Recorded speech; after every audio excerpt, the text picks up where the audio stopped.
ಅಂತ್ಯಕಾಲ ಸರಣಿಯಲ್ಲಿ ಅಂತ್ಯಕಾಲದ ಸಂಕೇತಗಳು, ಕ್ರಿಸ್ತ ವಿರೋಧಿ ಆಂಟಿಕ್ರೈಸ್ಟ್, ದ ರ್ಯಾಪ್ಚರ್, ಮಹಾಸಂಕಟ ಕಾಲ, ಮೃಗದ ಮುದ್ರೆ, ಈ ಎಲ್ಲ ಒಂದೊಂದಾಗಿ ಎಪಿಸೋಡ್ಗಳನ್ನು ನಾವು ಈಗಾಗಲೇ ನೋಡಿಕೊಂಡಿದ್ದೇವೆ. ನೋಡದೇ ಇರುವಂಥವರು ಆ ಒಂದು ವಿಡಿಯೋಗಳಿಗಾಗಲೇ ಉಂಟು. ನೀವು ನಮ್ಮ ಚಾನಲ್ನಲ್ಲಿ ಹೋಗಿ ಆ ವಿಡಿಯೋಗಳನ್ನು ನೋಡಿರಿ ಎಂಬುದಾಗಿ ನಿಮ್ಮಲ್ಲಿ ಕೇಳಿಕೊಳ್ಳುತ್ತೇವೆ.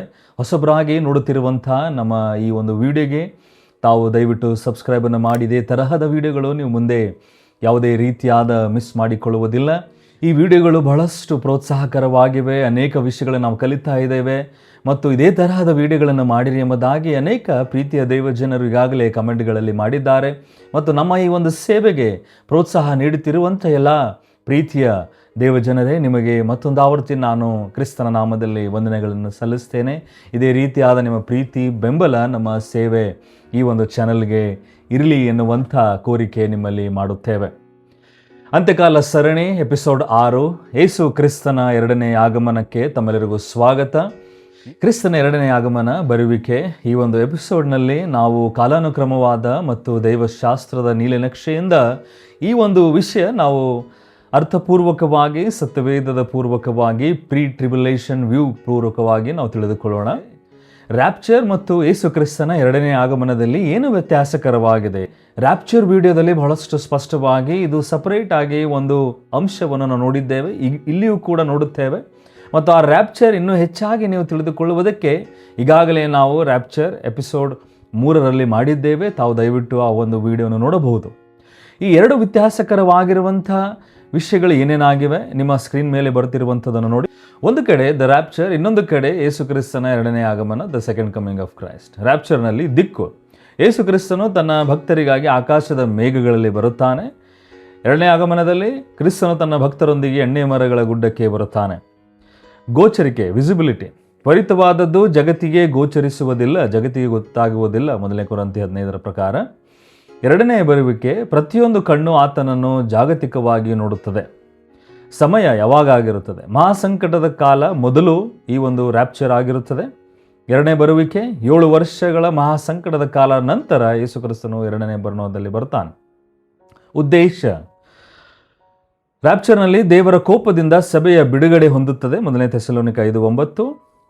ಎರಡನೇ ಆಗಮನದಲ್ಲಿ ಜನಾಂಗಗಳ ನ್ಯಾಯ ತೀರ್ಪು, ದುಷ್ಟತನದ ಸೋಲು, ರಾಜ್ಯ ಸ್ಥಾಪನೆ ಮಾಡುವುದಕ್ಕೋಸ್ಕರ ಯೇಸು ಕ್ರಿಸ್ತನು ಬರುತ್ತಾನೆ. ಯಾರ್ಯಾರು ಆತನೊಂದಿಗೆ ಇರುತ್ತಾರೆ? ರ್ಯಾಪ್ಚರ್ನಲ್ಲಿ ವಿಶ್ವಾಸಿಗಳು ತಂದೆಯ ಮನೆಗೆ ಹೋಗುತ್ತಾರೆ, ಯೋಹಾನ 14. ಎರಡನೇ ಆಗಮನದಲ್ಲಿ ಯುದ್ಧ ಮತ್ತು ನ್ಯಾಯ ತೀರ್ಪಿನ ಮೂಲಕ ಭೂಮಿಗೆ ನೇರ ಹಸ್ತಕ್ಷೇಪ ಆತನು ನೀಡುತ್ತಾನೆ. ಪರಿಣಾಮ ಏನಾಗುತ್ತದೆ? ರ್ಯಾಪ್ಚರ್ನಲ್ಲಿ ವಿಶ್ವಾಸಿಗಳು ಕ್ರಿಸ್ತನನ್ನು ಎದುರುಗೊಳ್ಳಲು ಮೇಲಕ್ಕೆ ಹೋಗುತ್ತಾರೆ. ಎರಡನೇ ಆಗಮನದಲ್ಲಿ ಸ್ವರ್ಗದ ಸೈನ್ಯಗಳು, ರಕ್ಷಿಸಲ್ಪಟ್ಟ ಭಕ್ತರು ಆತನೊಂದಿಗೆ ಹಿಂದಿರುಗುತ್ತಾರೆ.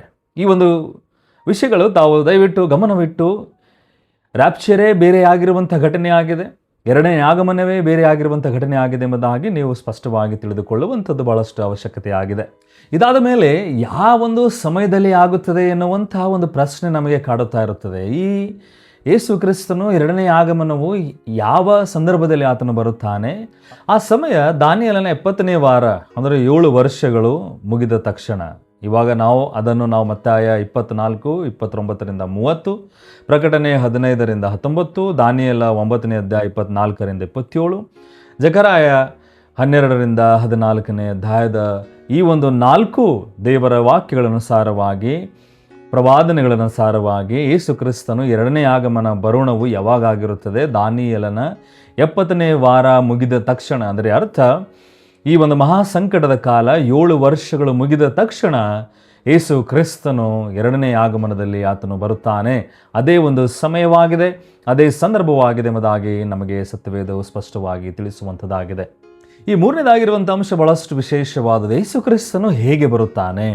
ಆತನ ಬರೋಣವು, ಆ ಸ್ವರೂಪವು ಎಂಥದಾಗಿರುತ್ತದೆ ಎನ್ನುವಂಥದ್ದು ನಮಗೆ ತಿಳಿದುಕೊಳ್ಳುವಂಥದ್ದು ಅವಶ್ಯಕತೆ ಆಗಿದೆ. ಮೊದಲನೇದಾಗಿ ಆತನು ಯೋಧರಾಜನಾಗಿ ಬರುತ್ತಾನೆ. ಪ್ರಕಟಣೆ 19, 11-16, ಬಿಳಿ ಕುದುರೆಯ ಮೇಲಿರುವ ಸವಾರಿ ನಂಬಿಗಸ್ತನು, ಸತ್ಯವಂತನು, ಅಗ್ನಿ ಜ್ವಾಲೆಯಂತಿರುವ ಕಣ್ಣುಗಳು, ಅನೇಕ ಕಿರೀಟಗಳನ್ನು, ಸಾರ್ವಭೌಮ ಕಿರೀಟಗಳನ್ನು ಹೊಂದಿರುವಂತಹ ದೇವರು ಯೇಸು ಕ್ರಿಸ್ತನು ಹಾಗೆ ಬರುತ್ತಾನೆ.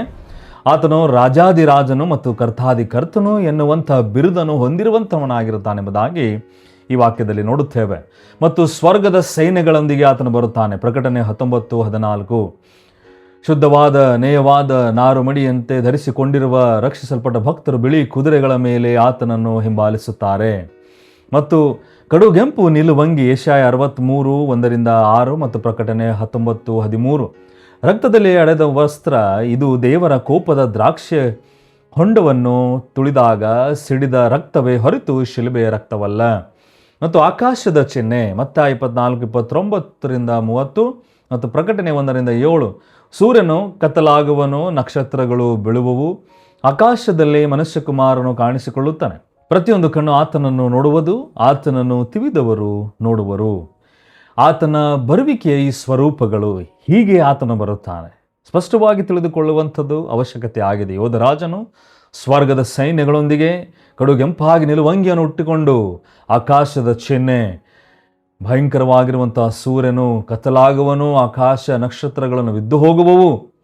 ಅಂತಹ ಒಂದು ಆತನ ಬರೋಣದ ಸ್ವಾಗತ ನಾವು ಆಕಾಶದಲ್ಲಿ ನೋಡುವಂಥವರಾಗಿರುತ್ತದೆ. ಯಾವಾಗ? ಯೇಸು ಕ್ರಿಸ್ತನ 2ನೇ ಆಗಮನದಲ್ಲಿ. ಈ ಲೋಕಕ್ಕೆ ಆತ ನರನಾಗಿ ಬಂದಾಗ ಶಿಲ್ಬೆ ಮೇಲೆ ಆತನು ಸತ್ತನು. 3ನೇ ದಿವಸದಲ್ಲಿ ಆತನು ಸತ್ತರೊಳಗಿಂದ ಎದ್ದು ಬಂದಿದ್ದಾನೆ. ಆತನು ಬಂದಿದ್ದಾಗ ಪರಲೋಕಕ್ಕೆ ಹೋಗೋದಕ್ಕಿಂತ ಮುಂಚೆ ಆತನು ಏನು ವಾಗ್ದಾನವನ್ನು ಮಾಡಿದನು? ನಾನು ಹೇಗೆ ಹೋಗುತ್ತೇನೋ ಹಾಗೆ ಬರುತ್ತೇನೆ ಎಂಬುದಾಗಿ. ಅದೇ ವಾಗ್ದಾನ ಆತನು ನೆರವೇರಿಸುವುದಕ್ಕೋಸ್ಕರ ಈ ಒಂದು ಪ್ರವಾದನೆಗಳನ್ನು ನೋಡುತ್ತೇವೆ. ಇಲ್ಲಿ ಅಪೊಸ್ತಲ ಕೃತ್ಯಗಳು 1ನೇ ಅಧ್ಯಾಯ 11ನೇ ವಚನದಲ್ಲಿ ಆತನು ವಾಗ್ದಾನ ಮಾಡಿರುವಂಥದ್ದನ್ನು ನೋಡುತ್ತೇವೆ. ಇಲ್ಲಿ ಜಕರ್ಯ 14, 3-5, 9 ಮತ್ತು ಪ್ರಕಟಣೆಗಳ ವಾಕ್ಯಗಳಲ್ಲಿ ನಾವು ನೋಡುತ್ತೇವೆ. ಆತನು ಹೇಳಿರುವಂಥ ಕೊಟ್ಟಿರುವಂಥ ವಾಗ್ದಾನದ ಮೇರೆಗೆ, ನುಡಿದಿರುವಂಥ ಪ್ರವಾದನೆಗಳ ಮೇರೆಗೆ ಆತನು ಮತ್ತೆ 2ನೇ ಬರುಣದಲ್ಲಿ ಆತನು ಬರುತ್ತಾನೆ ಭೂಮಿಗೆ 1000 ವರ್ಷ ಆಳುವುದಕ್ಕೋಸ್ಕರ. ಈ ಒಂದು ನೋಡಿಕೊಳ್ಳುತ್ತಿರುವಂಥ ಈ ಒಂದು ಅಂಶ ಬಹಳಷ್ಟು ವಿಶೇಷವಾಗಿರುವಂಥ ಅಂಶ. ಯಾಕಂದರೆ ಇದು ಆರ್ಮಗೆಡನ್ ಯುದ್ಧ, ಆರ್ಮಗೆದ್ದೋನ್ ಕದನ ಎಂಬುದಾಗಿ ನಾವು ಹೇಳುತ್ತೇವೆ. ಈ ಕದನ ಏನಾಗಿರುತ್ತದೆ ಎಂಬುದಾಗಿ ನಾವು ತಿಳಿದುಕೊಳ್ಳೋದಕ್ಕಿಂತ ಮುಂಚೆ, ಈ ಆರ್ಮಗೆಡನ್ ಹೀಬ್ರೂ ಭಾಷೆಯಲ್ಲಿ ಮೆಗೆದ್ದೋ ಅಂದರೆ ಉತ್ತರ ಇಸ್ರಾಯೇಲಿನ ಮೆಗೆದ್ದೋ ಬೆಟ್ಟಕ್ಕೆ ಹೋಲಿಸಿರುವಂಥ ಒಂದು ಪದವಾಗಿದೆ. ಆ ಬೆಟ್ಟದ ಪದದಲ್ಲಿ ಅಂದರೆ ಆ ಸ್ಥಳದಲ್ಲಿ ನಡೆಯುವಂಥ ಯುದ್ಧವಾಗಿದೆ. ಆ ಒಂದು ಸ್ಥಳದಲ್ಲಿ ಜನಾಂಗಗಳು ಒಟ್ಟುಗೂಡಿ ಆ ಒಕ್ಕೂಟದಿಂದ ಯುದ್ಧ ಮಾಡುವಂಥದ್ದು ನಾವು ಪ್ರವಾದನೆಯನ್ನು ನೋಡುತ್ತೇವೆ. ಇಲ್ಲಿ ಈ ಪ್ರವಾದನೆ ಪ್ರಕಟಣೆ 16:12-16ನೇ ವಚನದಲ್ಲಿ ಬರೆದಿರುವಂಥದ್ದು ಏನಾಗಿದೆ? ಈ ಕ್ರಿಸ್ತ ವಿರೋಧಿ ಆಂಟಿಕ್ರೈಸ್ಟ್, ಸುಳ್ಳು ಪ್ರವಾದಿ, ಇಡೀ ಲೋಕದ ಒಂದು ಮಿಲಿಟರಿ ಸೈನ್ಯವನ್ನು ಒಕ್ಕೂಟದಿಂದ ಒಂದುಗೂಡಿಸಿ ಅವರು ಈ ಒಂದು ಸ್ಥಳದಲ್ಲಿ ಒಂದುಗೂಡುತ್ತಾರೆ ಯುದ್ಧ ಮಾಡುವುದಕ್ಕೋಸ್ಕರ. ಯಾರಿಗೆ ಯುದ್ಧ ಮಾಡುವುದಕ್ಕೋಸ್ಕರ? ಯೇಸು ಕ್ರಿಸ್ತನ 2ನೇ ಆಗಮನದಲ್ಲಿ ಆತನು ಬರುತ್ತಾನೋ ಆತನೊಂದಿಗೆ ಯುದ್ಧ ಮಾಡುವುದಕ್ಕೋಸ್ಕರ ಇಡೀ ಒಂದು ಲೋಕದ ಸೈನ್ಯವನ್ನು ಒಂದುಗೂಡಿಸಿ ಒಕ್ಕೂಟದಿಂದ ಎಲ್ಲ ತರಹದ ಒಂದು ಯುದ್ಧ ಶಸ್ತ್ರಗಳಿಂದ ಅವರು ಸಂಪೂರ್ಣವಾಗಿ ತಯಾರಾಗಿರುವಂಥದ್ದನ್ನು ನೋಡುತ್ತೇವೆ. ಯಾರ್ಯಾರು? ಕ್ರಿಸ್ತ ವಿರೋಧಿ ಮತ್ತು ಸುಳ್ಳು ಪ್ರವಾದಿ.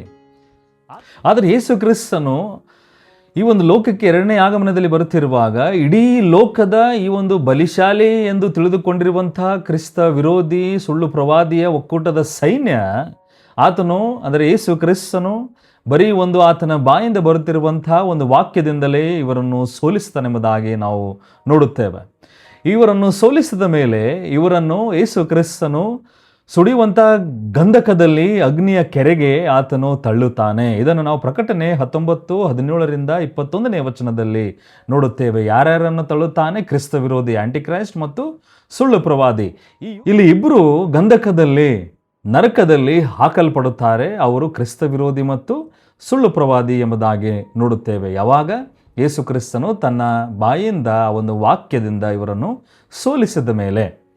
ಇದು ಆರ್ಮಗೆಡನ್ ಯುದ್ಧ ಎಂಬುದಾಗಿ ಹೇಳುತ್ತೇವೆ. ಇಲ್ಲಿ ಸೈತಾನನೇನು ಶಾಶ್ವತವಾಗಿ ಬಂಧಿಸಲ್ಪಟ್ಟಿಲ್ಲ. ಇಲ್ಲಿ ಸೈತಾನನ ಈ ಒಂದು ಯುದ್ಧದಲ್ಲಿ ಪಾಲ್ಗೊಳ್ಳುವುದಿಲ್ಲ. ಸೈತಾನನು ಯುದ್ಧದಲ್ಲಿ ಇನ್ನೊಂದು ಕೊನೆಯದಾಗಿರುವಂತಹ ಒಂದು ಯುದ್ಧವನ್ನು ಮಾಡುತ್ತಾನೆ ಸೈತಾನನು. ಆದರೆ ಇಲ್ಲಿ ಇವರಿಬ್ಬರು ಈ ಒಂದು 7 ವರ್ಷಗಳ ಆಳ್ವಿಕೆ ಮಾಡಿ ಇವರು ತನ್ನದೇ ಆಗಿರುವಂತಹ ಈ ಒಂದು ಲೋಕವನ್ನು ತಿಳಿದುಕೊಂಡು ಲೋಕದ ಎಲ್ಲ ಒಂದು ಅಡ್ವಾನ್ಸ್ಡ್ ವೆಪನ್ಸ್, ಬಹಳಷ್ಟು ಮುಂದೆ ಟೆಕ್ನಾಲಜಿಯಿಂದ ತುಂಬಿರುವಂತಹ ಒಂದು ಯುದ್ಧ ಶಸ್ತ್ರಗಳಿಂದ ಯೇಸು ಕ್ರಿಸ್ತನು ಸೋಲಿಸಬೇಕೆಂಬುದಾಗಿ ಒಕ್ಕೂಟದಿಂದ ಕಾಯ್ತಿರುವಾಗ ಆತನ ಒಂದು ಬಾಯಿ ವಾಕ್ಯದಿಂದಲೇ ಅವರನ್ನು ಸೋಲಿಸ್ತಾನೆಂಬುದಾಗಿ ನೋಡುತ್ತೇವೆ.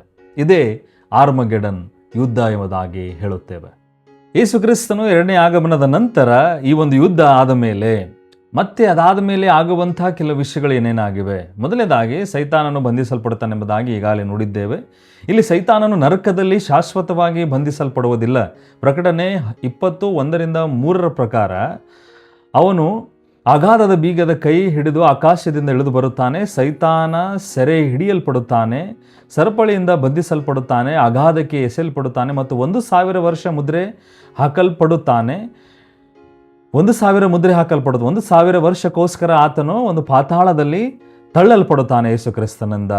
ಮತ್ತು ಇದಾದ ಮೇಲೆ ಜನಾಂಗಗಳ ತೀರ್ಪು, ಅಂದರೆ ಕುರಿ ಮತ್ತು ಮೇಕೆ, ಆಡು, ಇದರ ತೀರ್ಪು ಯೇಸು ಕ್ರಿಸ್ತನು ಮಾಡುತ್ತಾನೆ. ಮತ್ತಾಯ 25:30-46 ವಚನದ ಮೇರೆಗೆ ಯೇಸು ಕ್ರಿಸ್ತನು ಎರಡನೇ ಆಗಮನ ಬಂದ ತಕ್ಷಣ ಆತನು ತನ್ನ ಕುರಿಗಳನ್ನು ಕಾಪಾಡಿ ತನ್ನ ಕುರಿಗಳನ್ನು ಒಂದೇ ಕಡೆ ಹಾಕಿ ಇನ್ನೊಂದು ಕಡೆ ಆಡುಗಳು, ಆತನಲ್ಲಿ ಸಾಮ್ಯವನ್ನು ಹೇಳಿದನು.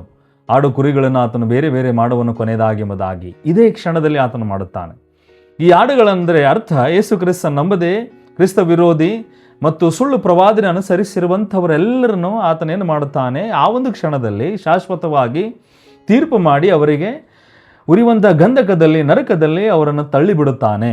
ಇವಾಗ ಅಲ್ಲಿ ಜೀವಂತವಾಗಿರುವಂಥವರನ್ನು ಮಾತ್ರ, ಆತನು ಬರೋಕ್ಕಿಂತ ಮುಂಚೆ ಸತ್ತಿನವರು ಕೊನೆಯ ಗಳಿಗೆಯಲ್ಲಿ ನ್ಯಾಯ ವಿಚಾರಣೆ ದಿವಸದಲ್ಲಿ ಅವರು ಎದ್ದು ಆ ಒಂದು ನ್ಯಾಯ ವಿಚಾರಣೆಯಲ್ಲಿ ಅವರು ಪಾಲ್ಗೊಳ್ಳುತ್ತಾರೆ.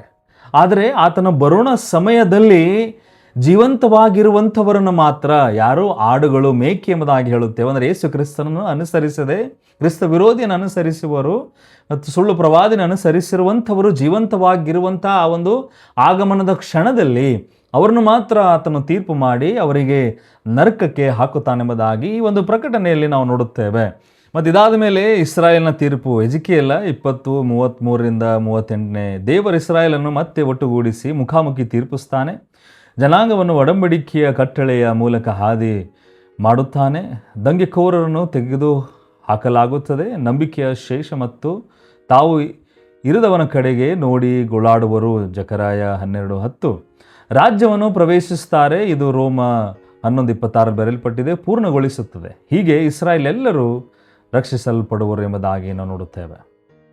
ಈ ಒಂದು ಘಟನೆಗಳಾದ ಮೇಲೆ ಯೇಸು ಕ್ರಿಸ್ತನು ಕೊನೆಯದಾಗಿ ಮಾಡುವಂಥ ಬಹಳಷ್ಟು ವಿಶೇಷವಾಗಿರುವಂಥ, ಮುಖ್ಯವಾಗಿರುವಂಥ, ಸಂತೋಷವನ್ನು ಕೊಡುವಂಥ ಕೆಲವು ಘಟನೆಗಳನ್ನು ನೋಡಿಕೊಳ್ಳೋಣ. ಯೇಸು ಕ್ರಿಸ್ತನು 1,000 ವರ್ಷಗಳ ಆಳ್ವಿಕೆ ಪ್ರಾರಂಭಿಸುತ್ತಾನೆ. ಈ ಲೋಕದಲ್ಲಿ ಆತನು ಸ್ವತಃ ರಾಜನಾಗಿ, ರಾಜಾದಿರಾಜನು, ಕರ್ತನಾಗಿ 1 ವರ್ಷಗಳ ಆಳ್ವಿಕೆ ಆತನು ಮಾಡುತ್ತಾನೆ. ಆತನ ಆಳ್ವಿಕೆಯಲ್ಲಿ ಏನೇನಿರುತ್ತದೆ? ಮೊದಲನೇದಾಗಿ ಆತನ ಆಳ್ವಿಕೆಯು ನೀತಿಯ ಆಳ್ವಿಕೆ ಆಗಿರುತ್ತದೆ. ದ ರೈಚಿಯಸ್ ಗವರ್ನೆನ್ಸ್ ಎಂಬುದಾಗಿ ಪ್ರಕಟಣೆ 24-6 ವಚನದವರೆಗೆ ನಾವು ನೋಡಿಕೊಳ್ಳುತ್ತೇವೆ. ಪುನರುತ್ಥಾನ ಹೊಂದಿದ ನಂತರ ಮತ್ತು ಸಂಕಟ ಕಾಲದ ಹುತಾತ್ಮರು ಕ್ರಿಸ್ತನೊಂದಿಗೆ ಆಳುತ್ತಾರೆ. ಜನಾಂಗಗಳು ಆರಾಧನೆಗಾಗಿ ವಾರ್ಷಿಕವಾಗಿ ಯೆರೂಸಲೇಮಿಗೆ ಬರುತ್ತಾರೆ. ಇಲ್ಲದಿದ್ದರೆ ದೈವಿಕ ಬರಗಾಲವನ್ನು ಎದುರಿಸಬೇಕಾಗಿರುತ್ತದೆ. ಜಕರಾಯ 14. ಇದಾದ ಮೇಲೆ ಯೇಸು ಕ್ರಿಸ್ತನು ಜಾಗತಿಕ ಶಾಂತಿಯನ್ನು ಸ್ಥಾಪಿಸುತ್ತಾನೆ. Global piece. ಯೆಶಾಯ 2:2-4 ಯುದ್ಧದ ಆಯುಧಗಳು ಶಾಶ್ವತವಾಗಿ ಕೃಷಿ ಉಪಕರಣಗಳಾಗಿ ಬದಲಾಗುತ್ತವೆ. ಕರ್ತನ ಆಲಯವು, ಪರ್ವತವು ಉನ್ನತೋನ್ನತವಾಗಿ ಸ್ಥಾಪಿಸಲ್ಪಡುತ್ತದೆ ಮತ್ತು ಮರು ಸ್ಥಾಪಿಸಲಾದ ಪ್ರಕೃತಿ, ರಿಸ್ಟೋರ್ಡ್ ನೇಚರ್. ಯೇಸು ಕ್ರಿಸ್ತನು ಈ ಒಂದು ಪ್ರಕೃತಿ, ಆತನು ಸೃಷ್ಟಿಸಿರುವಂಥ ಇಡೀ ಈ ಒಂದು ಲೋಕದ ಪ್ರಕೃತಿಯನ್ನು ಮತ್ತೆ ಇನ್ನೊಂದು ಸಾರಿ ಆತನು ಬಹಳಷ್ಟು ಸುಂದರವಾಗಿ ಆತನ ಅನುಗುಣವಾಗಿ ಸೃಷ್ಟಿಸ್ತಾನೆಂಬುದಾಗಿ ಯೆಶಾಯ 11 ಪ್ರಾಣಿ ಸಾಮ್ರಾಜ್ಯದಿಂದ ಶಾಪವು ತೆಗೆದು ಹಾಕಲ್ಪಡುತ್ತದೆ. ತೋಳವು ಕುರಿಯೊಂದಿಗೆ ವಾಸಿಸುತ್ತದೆ. ಭೂಮಿಯು ಕರ್ತನ ಜ್ಞಾನದಿಂದ ತುಂಬಿರುತ್ತದೆ. ಮತ್ತು ಕೊನೆಯದಾಗಿ ವಿಸ್ತರಿತ ಆಯಸ್ಸು. ಯೆಶಾಯ 65 ಮಹಾಸಂಕಟವನ್ನು ಪಾರು ಮಾಡಿದ ಮೃತ್ಯ ಸಾಯುವ ಮನುಷ್ಯರು ರಾಜ್ಯವನ್ನು ಪ್ರವೇಶಿಸುತ್ತಾರೆ. ಜೀವನದ ಅವಧಿಯು ಅಗಾಧವಾಗಿ ವಿಸ್ತರಿಸಲಾಗುತ್ತದೆ. ಸಮೃದ್ಧಿ ಮತ್ತು ದೇವರೊಂದಿಗೆ ಸಂಪರ್ಕವು ಮರುಸ್ಥಾಪನೆ ಮಾಡಲಾಗುತ್ತದೆ. ಇದು 1,000 ವರ್ಷಗಳ ಯೇಸು ಕ್ರಿಸ್ತನ ಆಳ್ವಿಕೆಯಲ್ಲಿ ನಡೆಯುವಂಥ ಈ ಒಂದು ವಿಷಯಗಳಾಗಿವೆ. ಆ 1,000 ವರ್ಷಗಳಲ್ಲಿ ಏನೇನಾಗುತ್ತದೆ ಎನ್ನುವಂಥ ಕೆಲವು ವಿಶೇಷವಾದ ಮುಖ್ಯ ದೇವರ ಪ್ರವಾದನೆಗಳು, ವಾಕ್ಯಗಳು, ವಿಷಯಗಳನ್ನು ನಾವು ಈಗಾಗಲೇ ತಿಳಿದುಕೊಂಡಿದ್ದೇವೆ. ಕೊನೆಯದಾಗಿರುವಂಥ ಈ ಒಂದು ವಿಡಿಯೋ ತೀರ್ಮಾನದ ನಿಶ್ಚಿತತೆ. ಇಂದಿನ ವಿಶ್ವಾಸಿಗಳಿಗೆ ಈ ಒಂದು ಯೇಸು ಕ್ರಿಸ್ತನ ಎರಡನೇ ಆಗಮನದ ಸಂದೇಶವು ಏನಾಗಿರುತ್ತದೆ ಎಂಬುದಾಗಿ, ಎರಡನೇ ಬರುವಿಕೆಯ ಭಯಪಡಬೇಕಾಗಿರುವಂಥ ಘಟನೆಯಲ್ಲ, ಇದು ಆಚರಿಸಬೇಕಾಗಿರುವಂಥ ಘಟನೆ ಆಗಿದೆ. ನೀವು ಆತನೊಂದಿಗೆ ಹಿಂದಿರುಗುತ್ತೀರಿ, ಕೊಲೊಸ್ಸೆ 3:4 ಬರೆಯಲ್ಪಟ್ಟಿದೆ. ಆತನ ಬರುವಿಕೆ ಸನ್ನಿಹಿತವು ನಿಮ್ಮನ್ನು ಪವಿತ್ರರನ್ನಾಗಿ, ಸುವಾರ್ತೆ ಸಾರುವವರನ್ನಾಗಿ ಮತ್ತು ಅಚಲರನ್ನಾಗಿಯೂ ಮಾಡಲಿ. ತೀತ 2:12-13. ಈ ಸಂಕಟ ಕಾಲದ ಭಕ್ತರಿಗೆ, ಅಂದರೆ ಫಾರ್ ಟ್ರಿಬುಲೇಷನ್ ಸೇಂಟ್ಸ್, ಸಂಕಟ ಕಾಲದಲ್ಲಿ ಭಕ್ತರು, ಆ ಒಂದು ಸಂಕಟದಲ್ಲಿ ಹೋಗುತ್ತಿರುವಂಥವರು ಮೃಗದ ಮುದ್ರೆಯನ್ನು ತೆಗೆದುಕೊಳ್ಳಬೇಡಿರಿ. ಸಂಕಟ ಕಾಲ ಸಹಿಸಿಕೊಳ್ಳುತ್ತಿರುವವರಿಗೆ ಈ ವಿಡಿಯೋ ಸಿಕ್ಕರೆ, ಪ್ರಕಟಣೆ 14:12 ಪ್ರಕಾರ ಇಲ್ಲಿ ಸಂಕಟ ಕಾಲ ಸಹಿಸಿಕೊಳ್ಳುತ್ತಿರುವವರಿಗೆ ಈ ವಿಡಿಯೋ ಸಿಕ್ಕಿದರೆ, ಪ್ರಕಟಣೆ 14:12 ಹಾಗೆ ಇಲ್ಲಿ ಸಂತರ ತಾಳ್ಮೆಗೆ ಕರೆ ಇದೆ. ಮುದ್ರೆ ತೆಗೆದುಕೊಳ್ಳಬೇಡಿ, ಮೃಗಕ್ಕೆ ನಮಸ್ಕರಿಸಬೇಡಿ, ಕ್ರಿಸ್ತನು ಬರುತ್ತಾನೆ. ಈ ಸಂಚಿಕೆಯಲ್ಲಿ ವಿವರಿಸಿದ ಆಗಮನವೇ ನಿಮ್ಮ ವಿಮೋಚನೆ, ದೃಢವಾಗಿ ಇರಿ.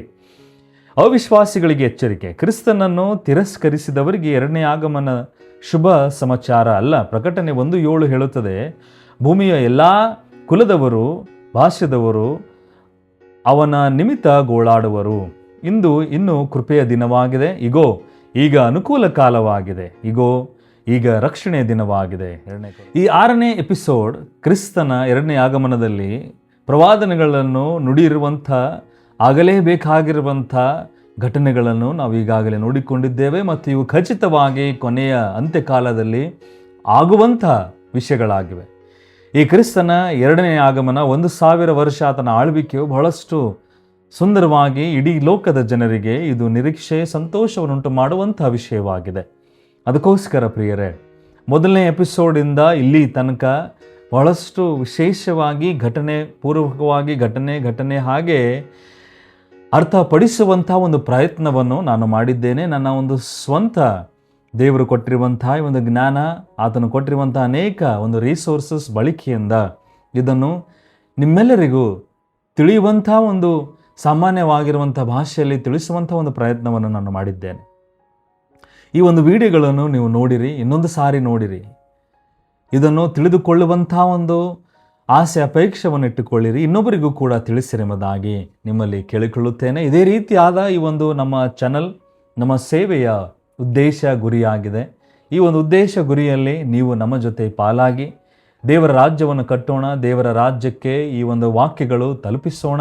ಆತನ ರಾಜ್ಯದಲ್ಲಿ ಬದುಕುತ್ತಿರುವಂಥ ಅನೇಕ ಆತನ ಮಕ್ಕಳಿಗೆ ಆತನ ವಾಕ್ಯದ ಜ್ಞಾನವನ್ನು ಕೊಡುವಂಥದ್ದು ನಮ್ಮೊಂದಿಗೆ ನೀವು ಪಾಲಾಗಿರಿ.